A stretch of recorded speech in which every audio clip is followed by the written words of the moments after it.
You can start. Thank you so much for having me here today. I extremely appreciate this opportunity for us to talk about humanitarian leadership. I am Tomesha D. Walker, and this is a time for us to come together. And I welcome you all as we will speak today. And it's dedicated during this time about fostering your development in the area of humanitarian leadership and outreach, the techniques, the mindset, and the execution of that. I am here today with International Internship University, and I'm so excited that we are able to talk with you today.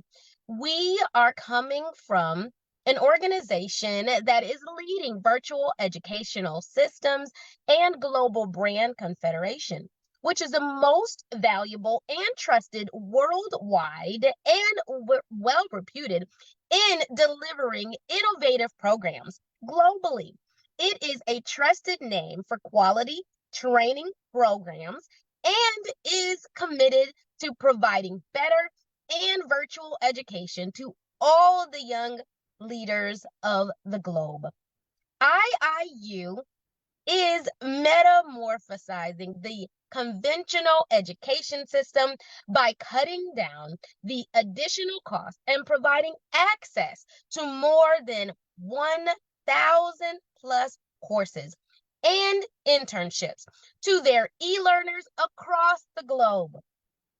With the help of its 1,000 and more global educators, in a short span of time, IIU has spread its wings in 195 countries and 6 continents under the strong leadership of its visionary founder.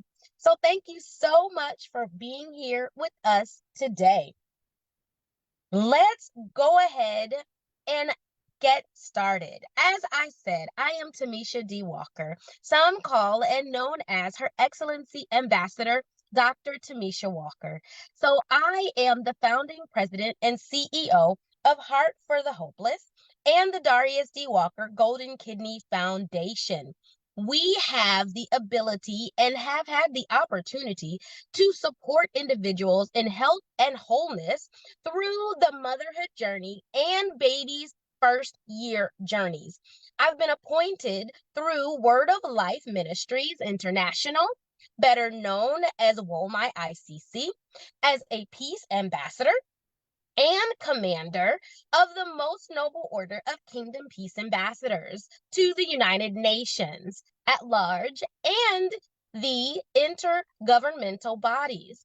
I support diligent fervor locally and globally, sharing the good news and preparing the way of the Lord Jesus Christ. I am also Mrs. Elite Ohio 2023, serving as a birth consultant certified in multiple areas, specializing in the development and implementation of programs to assist pre and post-natal women while providing classes and workshops. I encourage women while co-hosting the show Ministry on Mission to start their ministry and finish their mission with a live audience each Friday at 6 p.m. Standard, and it's at ministryonmission.com. You can always find out more and connect at tomeshawalker.com as well. So as we go into today, I said we were talking about humanitarian leadership. And so let's begin by starting with a basis of definition for leadership. Leadership is the office or position of a leader. It also entails the capacity to lead, and then it is also the act or instance of leading. So this is what Merriam-Webster says about leadership. And I do believe this is some of the way that we see, and many of the ways that we see leadership today. But I'd like to introduce a few other things. Now, we've heard from Dr. Martin Luther King that a genuine leader is not a searcher for consensus, but a molder of consensus. And in order to have something like that, you're going to need to pull in a few more things. So as we talk about what a leader is, I would say let's press into the thought that a leader is someone that serves others. We don't hear that all the time when it comes to leadership, but someone that serves others, not to be served by them. I feel that oftentimes when it comes to leadership, we see that individuals are very much so looking to be catered to, or functioning from a place of authority that is overruling others, but not really giving a space for others to learn, to grow, and to adapt. And so I would like to today present the thought and the innovative notion that we as leaders should really look at ourselves as servants, that we really should address those that we are working with and the population that is around us as an entity that needs our support. So the second point here is greatness belongs to the servant, and that distinction grows from childlike humility. As I was researching for this topic, I noticed a layout with 10 beautiful tips, which I will share some more about. And it really pressed into the thought that even though we are leaders, even though we are adults, even though some of us are youth, that it's so important that we function from a space that is childlike in humility. So understanding that no matter what level we may rise to, no matter what occasion we may be a part of or what work we may be doing, whether outreach or in the office, whatever the inreach or outreach might be, we need to make sure that we keep a level of humility with all that we do. It's so important that we function from a space of understanding, of peace, and of reliability of those that are around us, with the understanding that we don't have all of the information, that we don't know all of the pieces of the puzzle. But as a leader, working in humility allows us to invite others into the equation, which is so utterly necessary for the work that we are doing. As humanitarians, we have the opportunity to not only touch those that are in our local neighborhoods, but also individuals globally with all of the work that we do. So, next, we also have Rosalind Carter, who says, a leader takes people where they want to go. A great leader takes people where they don't necessarily want to go, but ought to go. So as we also look at leadership, we want to know that we are going to need to endeavor to help people to step out of the box,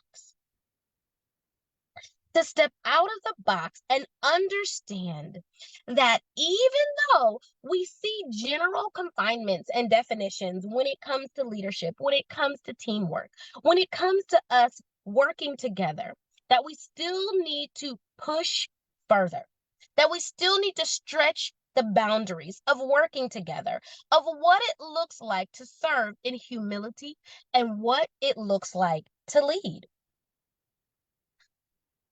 So here is what humanitarianism is defined as in the Webster's Dictionary: a person promoting human welfare, fair, and social reform. So as we look at humanitarian leadership, it begs the question that if we are serving as a true leader, if we're serving as a true leader, how then are we addressing the welfare of others, and how are we promoting social reform? So I would ask you to jot in your notes today and answer those questions. Because as we move forward in being humanitarian leaders, we must have a plan of action.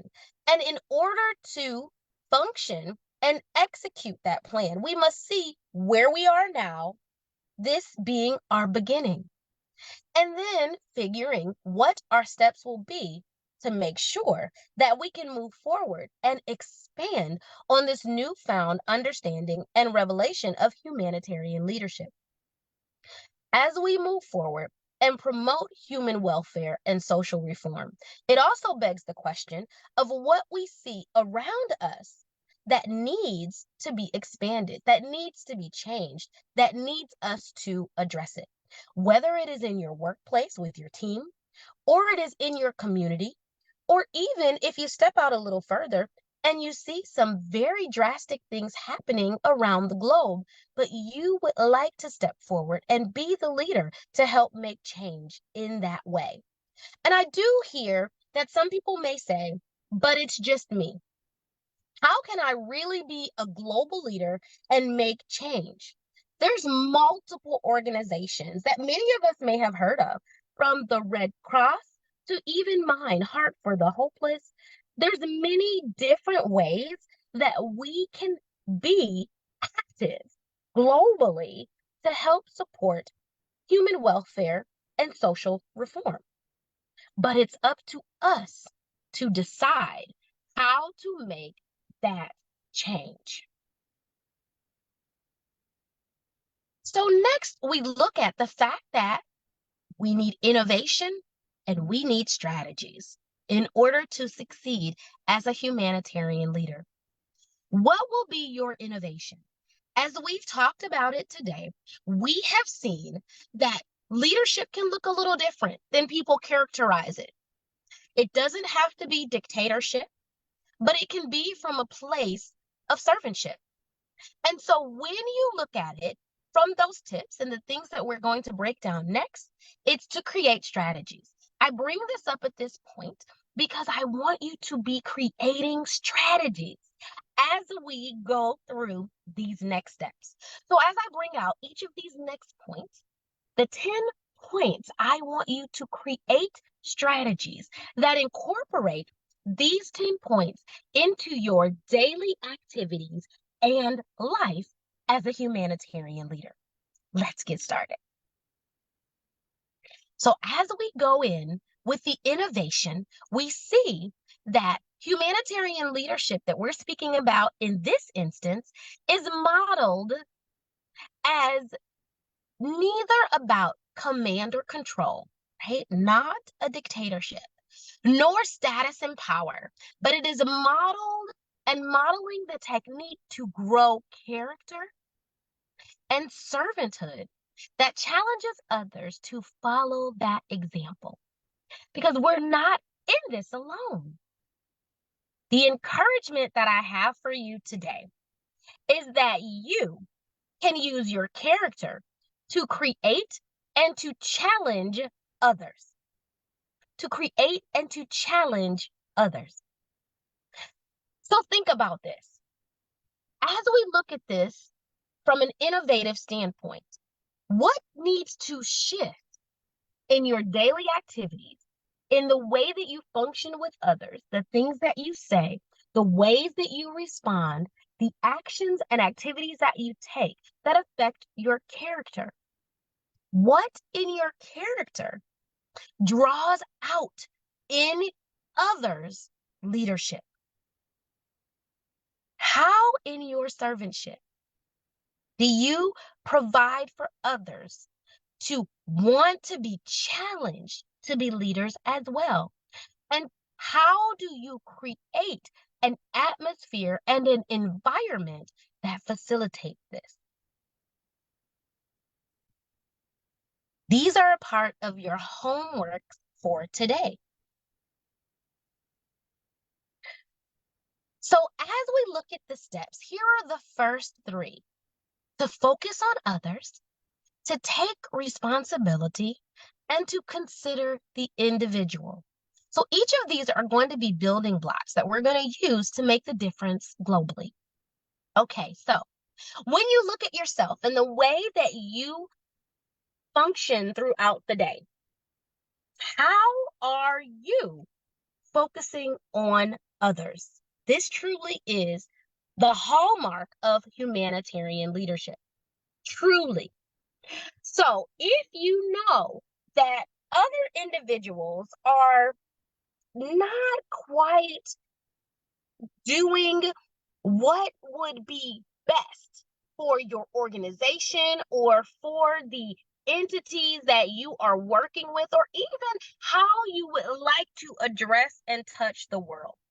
If you feel like these things are not happening, how can you begin to shift your focus from exactly, how those individuals might be only looking towards themselves to make things happen, but how they can connect with other people, how they can bring about change, and how they can align with what would be best for the group as a whole and not just for themselves.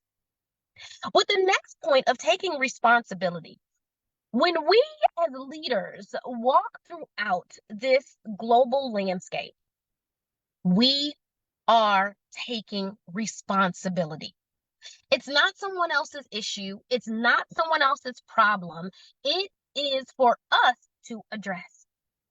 It is for us to take the steps forward, to look at, to create the strategies in order to allow individuals to not only be supported, but to get the task done, right? To complete and accomplish the things that need to be done in a timely fashion.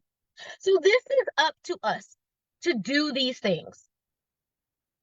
So how are you listing right now in your notes how you can take responsibility for the things that you see for you as a person and how you take steps forward? To not just let something slide, to not just pass on to someone else the things that need to be done, but to really press forward and allow individuals to grow and learn from you and your leadership, where you open up the door and you say, look at me, take stock and understanding of what I'm providing for you now.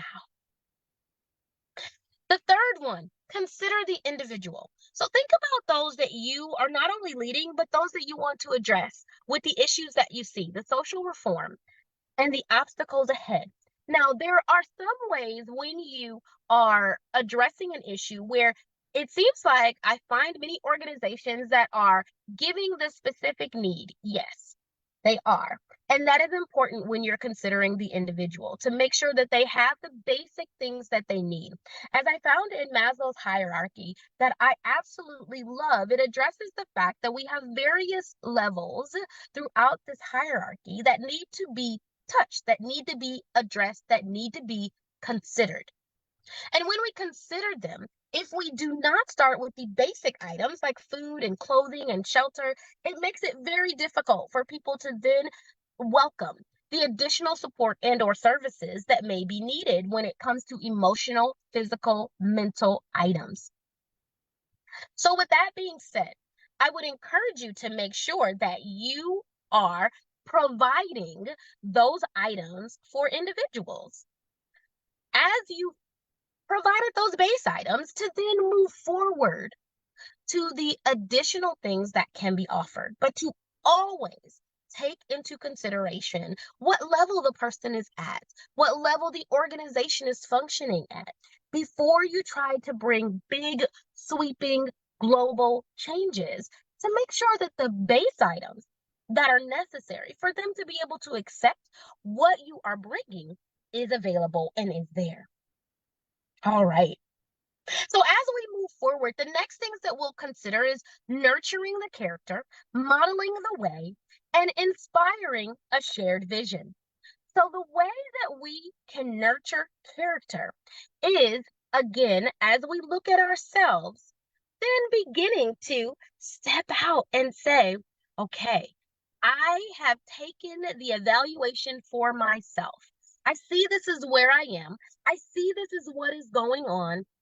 Here are the things that I need to work on. Here are the things I can shift and change within my character to help me adjust and assist others to make sure that they are able to grow and I am able to grow as well. If we don't nurture our characters, we then are not giving a great example for others to follow. Okay? So then next, we are going to model the way. So when we have a great character foundation, and it doesn't mean that everything is perfect, but it does mean that we are working towards things being better, right? We are working towards things being better. So as we do this thing, we are then going to specifically make it a point of showing others how to do the same thing. So you're not just assessing yourself, you're not just growing yourself, you're not just getting to the root of matters and issues, whether they be traumas or whether they just be simple flaws in your leadership style or simple things that you see happening within the organization that need to be supported.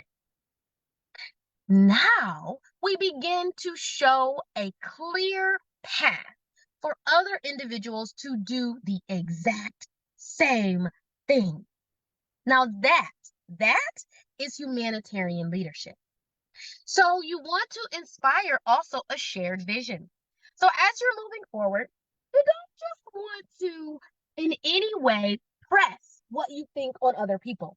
You don't just want to make it so that it is a design of your own making, but you really want to make sure that everyone has an opportunity to buy into what you're saying, that everyone has the ability to agree and to begin to join in with the concept and idea of the things that you're offering. So then next, we are hearing from Jack Welch, who says, before you are a leader, success is all about growing yourself. When you become a leader, success is all about growing others. To be successful in this innovative way that we're speaking about, you must remember that it's not just about you. It's about all of those that you are working with as well. Really being a humanitarian leader is showing that you grow, yes, but also that the individuals around you grow and the organizations that you're working for or with are growing as well.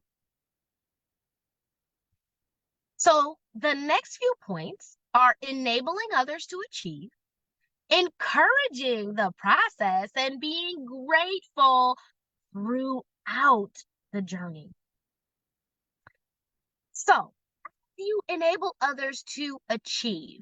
It oftentimes makes me think about the fact that I have heard so many people use the word enabling in such a negative instance, where when you are enabling people, you really are doing them a disservice and an injustice because you are not supporting them to be able to complete what needs to be done.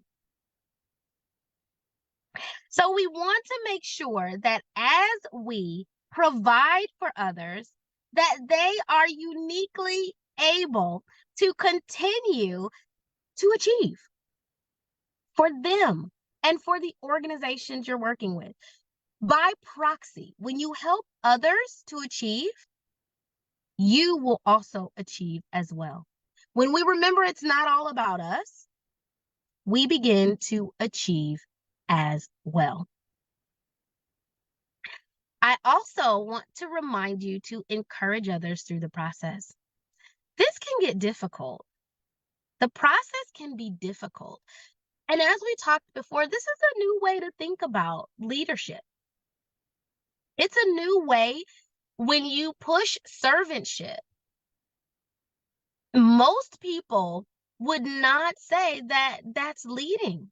I found many people that have said that leadership is just ruling over, being over people, telling them and directing them which way to go.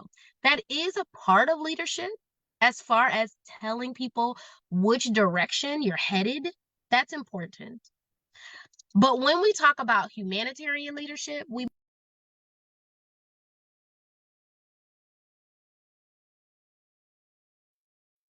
it's really, really not just about us. It is about others and making sure that they are encouraged as they are walking this new journey of leadership. Being grateful through the process. I hear so many people complain about where they are, about what they are doing, and how this thing called life is going. And when we are humanitarian leaders, we are living a lifestyle of humanitarian leadership. So I would encourage you today to remember that in everything, be grateful and give thanks. Even when it looks rough, even when it's hard, even when you have people on your team that are not seeing the vision, that are not walking out the steps, the goals, and the process that you all have worked together to put in place. It's okay. It's okay. Even working with large organizations, it's okay when everyone is not buying into this grandiose idea, the mission, the vision, and the concept, when they don't all see how great it could be if everyone was working together. It's okay. I encourage you to still be grateful. So in your notes, put down some ways that you are grateful for what is happening and how you can stay focused, how you can stay focused on the gratitude, on the gratitude. Because these journeys can get really tough. They can get really hard. And some of the people that you are working with and the organizations that you help to lead and to go forward, it may be a treacherous journey. It may be a treacherous journey that you are taking, but it's okay. It's something that you still can do.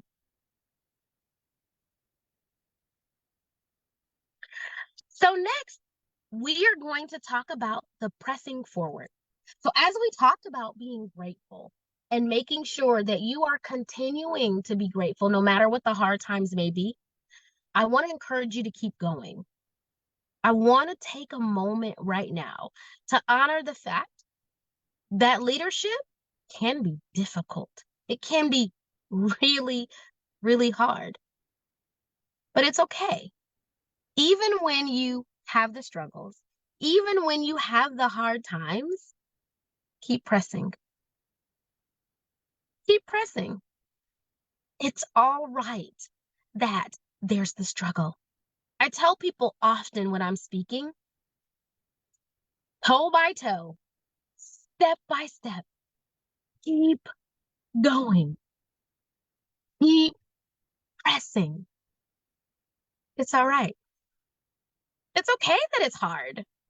It's all right that there's challenges. It's okay if everyone doesn't agree. It's all right. It's all right. You have a mission, you have a vision, you have a purpose. Live it out. Keep going, no matter what.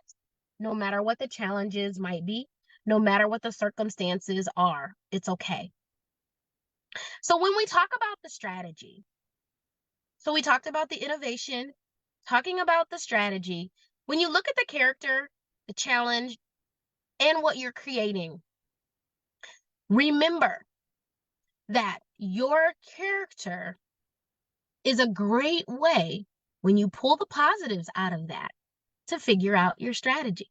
Knowing where your strong suit is and those points are, it helps you to create a team that can support you, that can work with you, that can help you through the struggle. When you have the challenges with the strategy, I want to tell you as a humanitarian leader to not do it all on your own.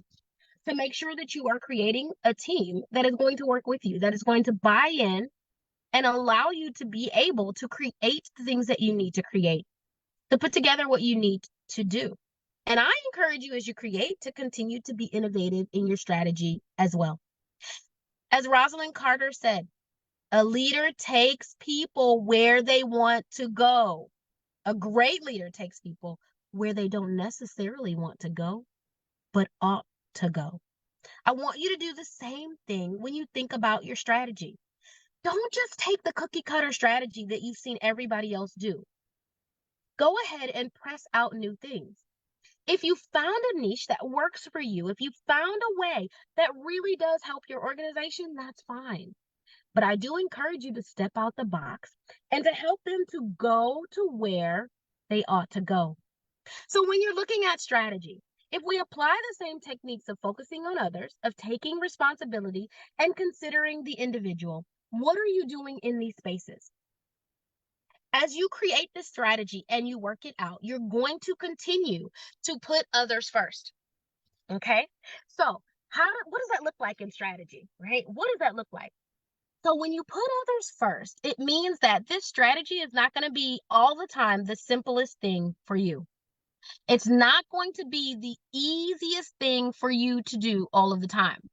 It is going to be what works best for your team and for your achieved and desired goal, right? What you're going for. When it comes to taking responsibility, remembering that as you do the strategy, it's your responsibility as the leader to make sure that the pieces and parts are there and that you're helping individuals to step up and learn to be a leader themselves and to help this plan work out and be accomplished. As a Scrum Master and working with agile thought and teaching, it's so imperative that you take a look at the process that you are walking through and that you allow everyone to be responsible for their parts in the process. It's important that as you create your strategy, each person has their tasks and their techniques and their tips in order to accomplish what you have designated for them to do, or the things that they have even self-designated to do, because as a team, you're able to work together in this process. Considering the individual for this, when you come to your strategies, that means taking into account the members that you're working with. Remembering that each of them have their strong suits, and this strategy needs to think that through. If you have someone who is not that great at taking notes, you don't want them to be the note taker when you are going through each of your concepts and ideas. That would not be the best thing, as your notes and the information may not come back to everyone in the way that you needed in order to quickly take your steps moving forward. So, as we continue on with the nurture your character, model the way, and inspire a shared vision for strategy, you're going to be doing the same concepts, just in a tweak from what we talked about before. So, with nurturing the character in the strategy, you want to make sure to build in and think about ways that's going to support those that you're working with, as well as those that the end product is for. So, let me give you an example. If you are trying to figure out how to do outreach, maybe in Nigeria or Mozambique, and you said this group of people that I will be working with needs this, and this. So with those items, say for instance, housing, food, and electricity. So they need those 3 items. And you say to yourself, but I want to nurture character. As we talked before about Maslow's hierarchy, those base items need to be addressed before you can really go in and start to nurture the innermost characteristics of someone. So as you are nurturing the characteristics on your team and being an innovative humanitarian leader, when it comes to strategy, you want to make sure that you are strategizing in a way and remembering in your innovative plan that you've put together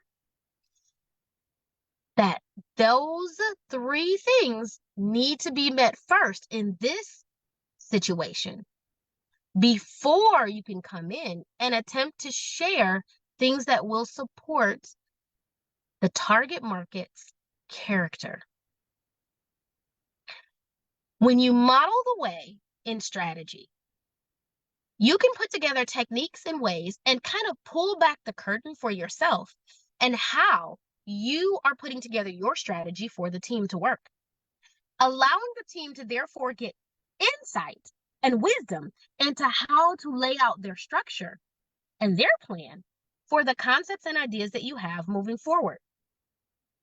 Now, when it comes to inspiring a shared vision with strategy, you can place out a couple of things for people to buy into and understand. But then as you encourage them, they are also able to give input to shift and to adjust it so it best fits the clientele that you're working with. As we move forward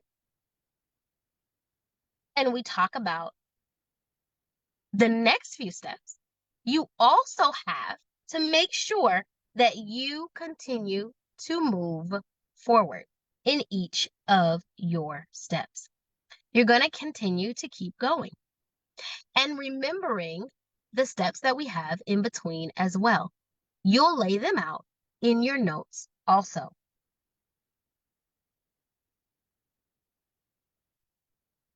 Bill Taylor says, the true mark of a leader is the willingness to stick with a bold course of action. Listen here, as a humanitarian that is leading, you are going to have to stick with a bold course of action. I haven't seen many people that talk about addressing leadership and strategy in this way. So I encourage you to make sure that you know you may be leading from a place that you don't see many other people joining you in, or many other people that went before you doing. It's okay. It's all right. Keep going in this process and remember that you are doing something that is innovative, that is different, and that may get a few people to turn their heads and say, wow, what is this? What is going on? But remember to keep them engaged. Remember to keep them moving forward on strategy. And remember to remind them that this is an innovative way for us to work together and accomplish this, to move forward.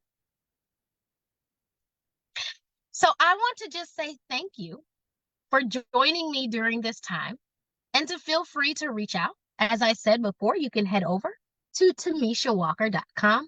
That's TomeshaWalker.com.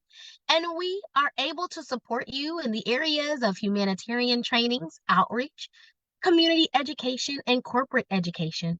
It's exciting because we have an upcoming outreach that we actually will be doing in Nigeria, as well as virtual trainings online. So I'm excited to bring a new level and birth into this world more humanitarian leaders that are truly going to touch this world and make a difference. Please continue to be innovative, to create strategies that are going to shift the way that we as leaders touch this world and affect it for change. There's nobody like you, and you are called to be a leader. So in this moment and in this time, I just want to say thank you for joining us, to remind you that your purpose is necessary and true. And please, if any of these tips have supported or helped you today, leave a comment, reach out and let us know that you would like additional trainings and information like this from us. Thank you again for joining me today, and I appreciate you having me here.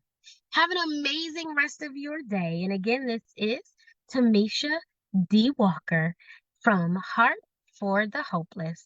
presenting today at IIU. Have an amazing rest of your day.